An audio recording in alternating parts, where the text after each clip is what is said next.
Mr. Frayer, Here. Mr. Gilloret, Here. Mr. Cassinis. Here. 5, we have a quorum. All right. Madam Clerk, would you read the resolution, or should we, is there a motion to proceed on the resolution? So moved. All right, it's been moved. Madam Clerk, would you mind reading the resolution for today? Resolution requesting an increase in special capital appropriation in the amount of $4 million to the Board of Education for the new South Norwalk Sono Elementary School for a total project budget of $76 million. Account noted. All right. The item has been moved. Is there anyone here to speak on that? Mr. Lowe? Good evening, everybody. First, thank you for having a meeting on a special meeting of board estimates at the city's request. I think what's in front of you tonight, excuse me, what's in front of you tonight is a request to a special appropriation to bring the project for this proposed South Norwalk School from $72 million to $76 million. I just want to go through a little bit of history. I don't want to take too much of time. For a number of years, there's been discussion about improving the old Columbus School, and currently it's a magnet school, and it's been that building for a number of years. So there was a proposal back about 5 years ago to build a new school on the Nathaniel Ely Park site. The board suggested that project on that location together with a renovation existing building in the future after the new school is built for Columbus School. This is about 5 years ago. The city funded $45 million for the new Columbus School, and I think it's 30 somewhat million dollars for the renovation of the existing Columbus School. I won't go into the detail. A number of things happened since we started that project to move Columbus School to Ely Park, because parkland, there's a lot of restriction to the point that we were not successful because we had to replace the land that we were going to use for the school. It's a very complicated discussion and process, and to the point that it wasn't going to happen. So from then on, the Board of Education together with the city worked with an alternate solution to building a school. Primary objective was that for all these years, South Norwalk, unlike all the other community within the city, does not have a neighborhood school. So the proposal in front of us is use those money for those schools, close those two projects, and create a new project called South Norwalk School to be built on a location to be determined. So about 6 months ago, we came to the board estimate to close the other two accounts, which are $76 million roughly from the combined projects, and create a new project called South Norwalk School for $72 million. At that time, with understanding that there's still a lot of things to be considered and an acquisition of property. So I actually did mention that there's a possibility we may have to come back to depending what the project purchase prices and construction costs may be. So as you know, most of you know, recently and through COVID, the construction industry has been very volatile. Currently, we're facing somewhere between 8 to 10% increase in construction costs, which is substantial. When you talk about construction projects, probably $60 million, 8%, or let's say 5% of construction cost equal to $3 million a year. That's what the real dollar is. I mean, it's not like we write a check for it, but at the same time, is that we typically carry around 3 to 4% of contingency cost increase per year, labor material increases. But recently, the cost is substantial. We were lucky recently, we bid out Cranberry School. We were able to meet our budget line, so that worked out well. But we anticipate that the new school, South Norwalk, will have some financial issue if we don't increase the budget. And by increasing the budget now, we can submit it to the state so that we'll be eligible for reimbursement. If we do fund additional money later on after we project been approved, the additional money would not be subject to reimbursement. Just on a side note, about a couple of weeks ago, the state actually approved additional reimbursement to the city. So typically previously the city gets 32% reimbursement, and for new constructions, 10% less, so it's like 22%. So the recent state action bring the reimbursement rate to 60%, so which is a substantial increase.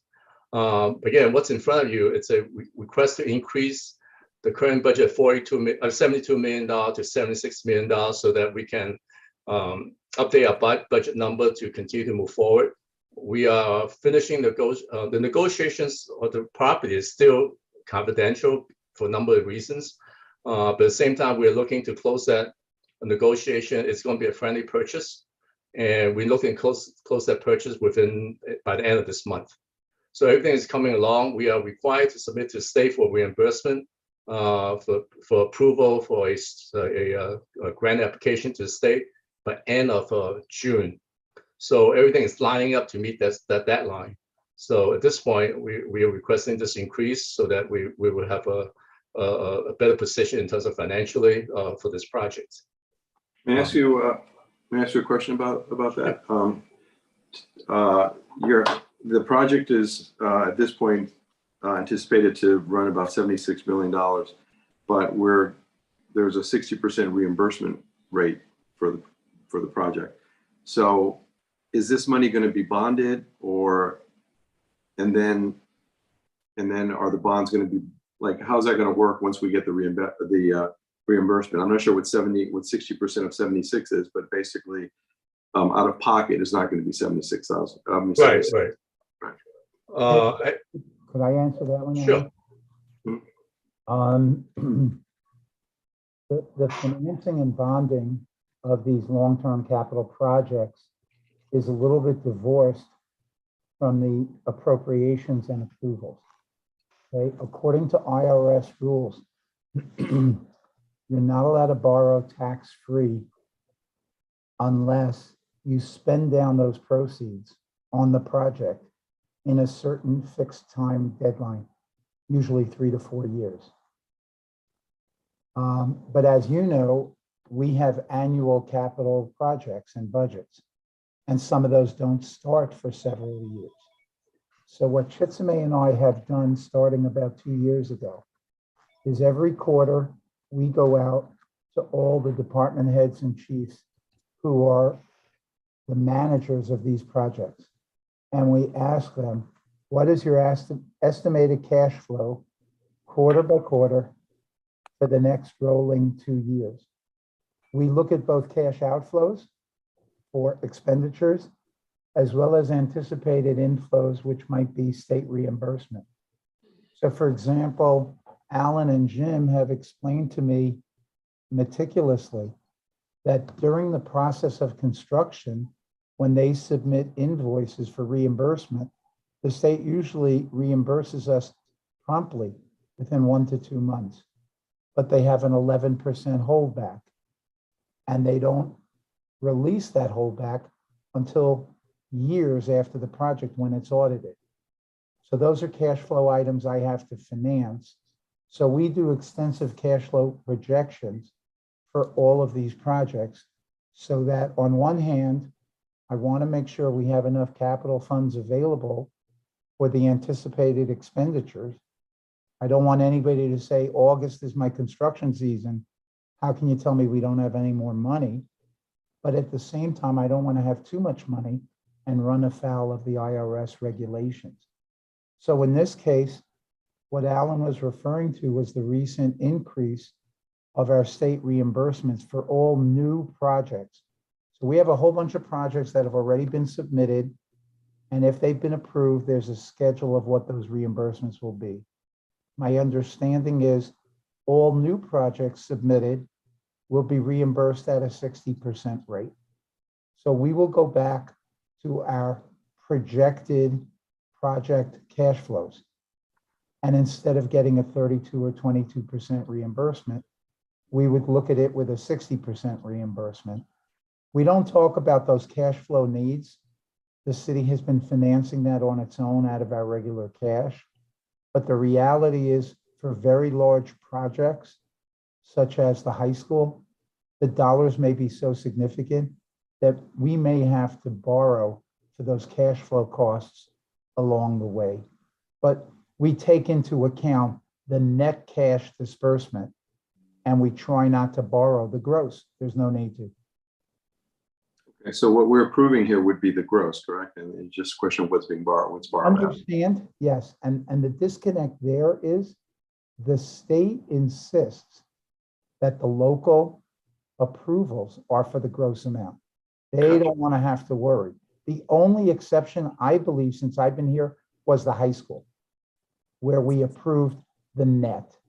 So generally, we approve the gross, and trust me, I'm not running off to borrow money that I don't think I'm going to need.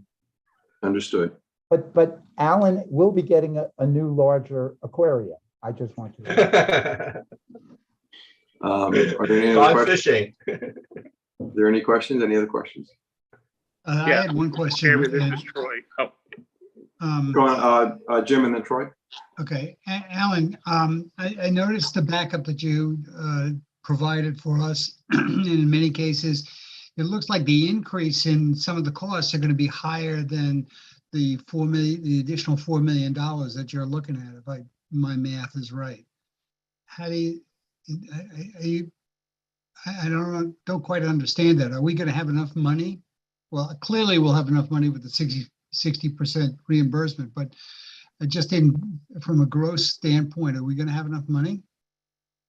I have Jim Giuliano, who's our program manager, is also available tonight. It's I think it's as much as I don't want to say it, it's a little bit of a estimates are estimates at some point, right? And you know, right now we're going, I mean, these numbers we're looking at recently, it's based on 6 or 8% or 10%, whatever it may be. We don't know how long that lasts. I mean, again, if I'm that good at it, I'd be working on Wall Street, right?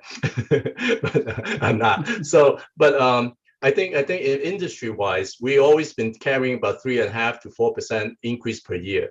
Now, potentially, will give us about 8% for this year, kind of thing. We don't know what next year is going to be, but we always have some base increase in our number already. So the number $72 million that we provided to the city back in November has like a 3.5 to 4% increase already. So we are not really asking. We're just asking for additional money, but the breakdown is really not that specific in the sense that we know we need more money. And I think it's reasonable and fair to the city that originally we started this project $76 million.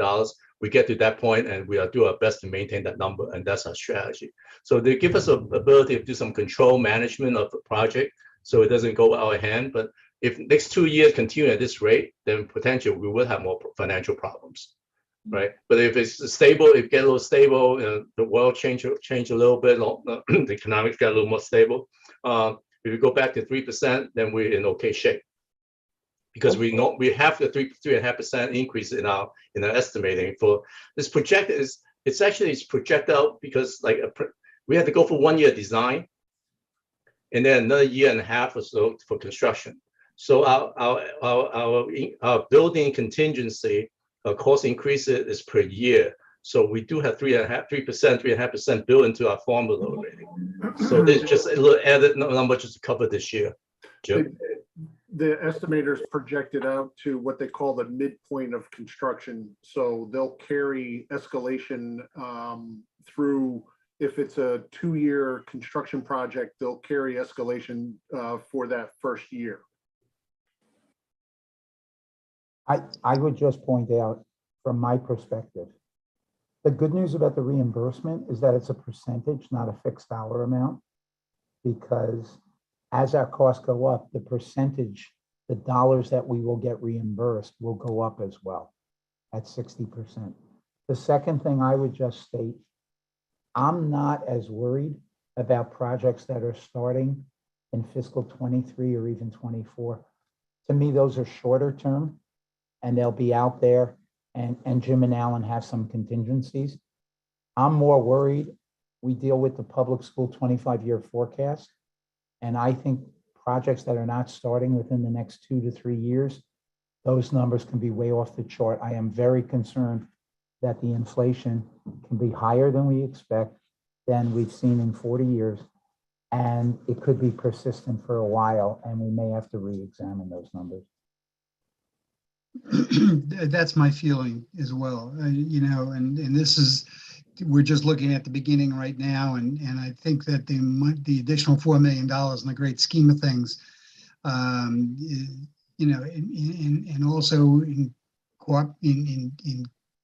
including the 60% reimbursement percentage, I don't think that's a real problem in this particular project, but I agree with you 100%. Going forward, we're going to be we're really going to be up against the wall. I think there are two risks that I worry about. One is the contractors that we work with. If we can negotiate a deal with a reasonable fixed price and they stay there and honor it, then I think we're good. I want to make sure we have some sort of insurance that if they don't honor it or they come up with price increases down the road, that we have some sort of financial buffer. The second thing is the 60% reimbursement. It all sounds and looks good today, but the state finances can change also. They're not fixed forever. And you know, we deal with reality, not promises, hopes, and dreams. So we're monitoring it. We're entering into a very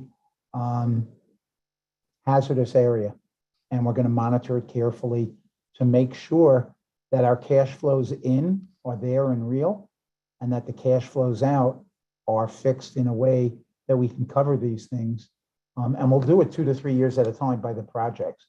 But I think the longer term projects, if they get delayed, or if they start 3 to 4 to 5 years from now, we've got to be very careful. Yeah, I mean, I think we brought some very interesting questions, and I'm sure Henry's ahead of me, but I just start thinking about it. I go, no, we gave the finance department a various cash flow projection for the next 2-3 years kind of thing. With the interest rate going up, is it worth to actually borrow the future, the ones that are upcoming for year 2 year later? Because we got 3 to 4 years to spend the money. Maybe it's cheap to borrow money now for those projects that we anticipate coming up instead of wait another year to do those. I don't know, but Actually, I discussed this at the finance committee last Thursday night. There are 2 restrictions when you borrow tax-free. One is that you have that spend down requirement, okay? But there's another side, which is called the arbitrage rebate limit, which says if you borrow tax-free, let's say at 3%, you're not allowed to invest the money before construction. We call that the unexpended bond proceeds at more than the 3% you're borrowing. The IRS says, we don't want you borrowing from us at 3% and then buying treasury bonds at 5% and making an arbitrage rebate profit. However, I explored looking at taxable bonds. Taxable bonds do not have the spend down requirement, and they do not have the investment arbitrage rebate earning limitation. And about 9 to 12 months ago, the differential between tax-free and taxable was small enough that it might have been worthwhile. I was ready to borrow $220 million for all of our old requirements, put it in the bank, spend it as we need to, and if interest rates go up, maybe even make a profit on the proceeds. Clever idea. Unfortunately, the market has moved.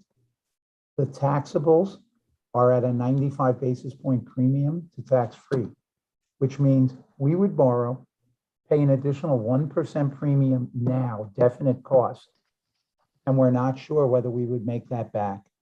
And everyone agreed that was too risky.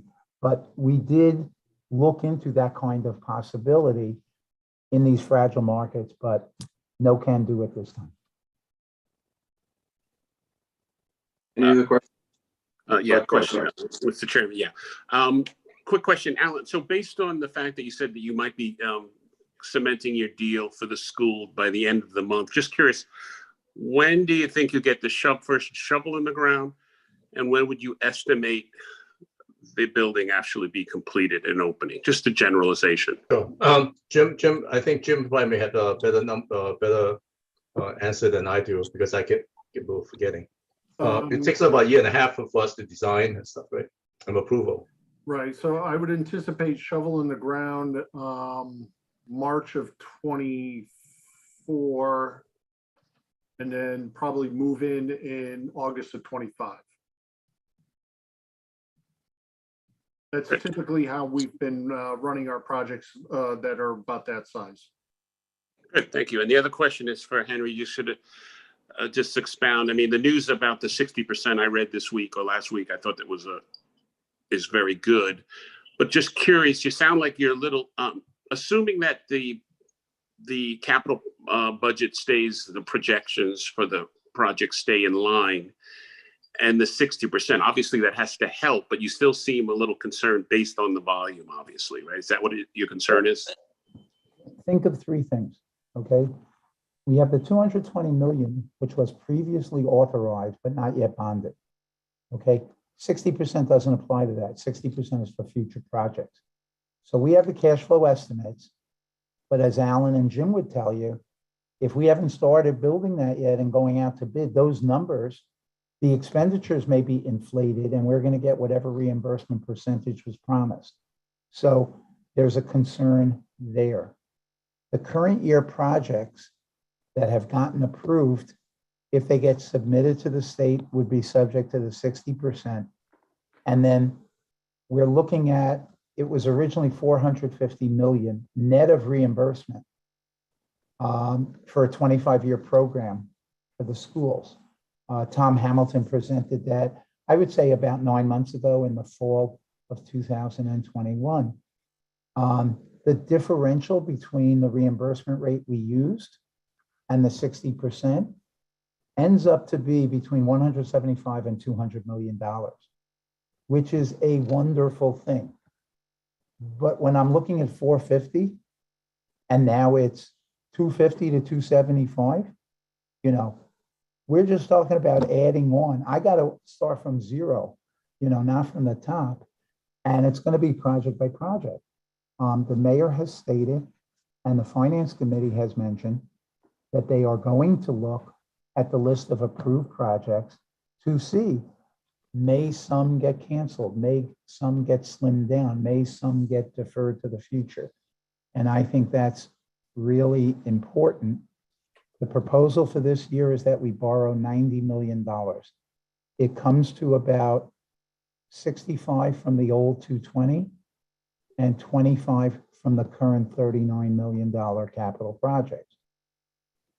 We only have about 110 room left before we hit the 400 million debt outstanding, which is a concern about our AAA bond rating.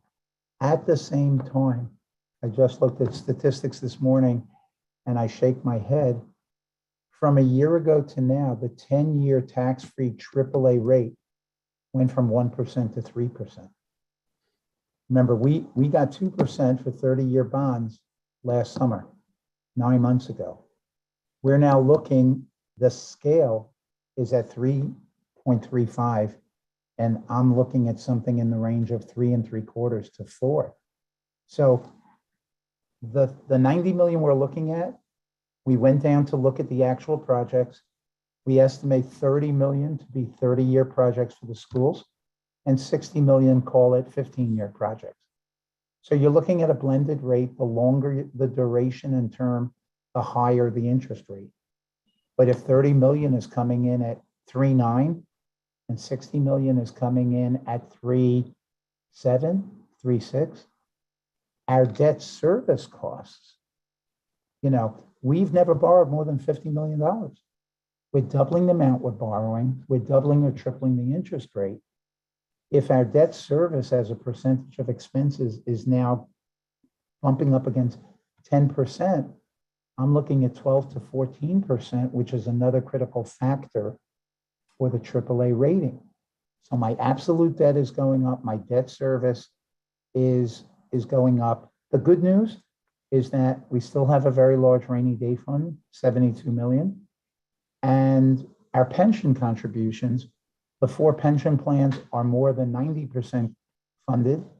And the OPEB, post-employment retirement, health insurance benefits are over 100% funded. And again, unfortunately, it's not like putting money in a piggy bank. It can never go back down. Alan, don't retire yet. But the point is, I'm just thinking like the rating agencies. We have some negatives, we have some positives. Obviously, we accentuate the positives. But again, we're getting into a zone. So as interest rates go up, if we lose that AAA, that'll be another bump on the interest rate. So a lot of moving factors. And right now we can watch it, but there's not a lot of influence we can have.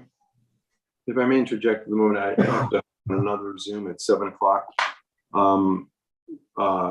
So unless someone wants to take over at this point, I would suggest that we go to a vote in that the only item on the table right now, or on the only action item, is this resolution that we either approve or not approve for the additional $4 million. So if folks don't have too many more questions and are prepared to vote on that, that would be my preference. Yeah, and I'm finished. I just want to say that I support Henry's caution in protecting our AAA rating. So that's my final comment. All right, fair enough. So all in favor of the resolution as read by Madam Clerk, signify by saying aye. Aye. Aye. Aye. Opposed, abstentions, the motion carries unanimously and the item has been approved. I think that's the only item on the agenda today, correct? Correct. Correct. Okay, I'll motion to it. make a motion to adjourn. okay. Jim has made the motion to adjourn. All in favor? Aye. All right, good night, guys. Sorry to. Thanks, Thank Alan. you again. Aye. Thanks, Thank you. guys. Thank you, everybody. Everyone. Okay, bye-bye.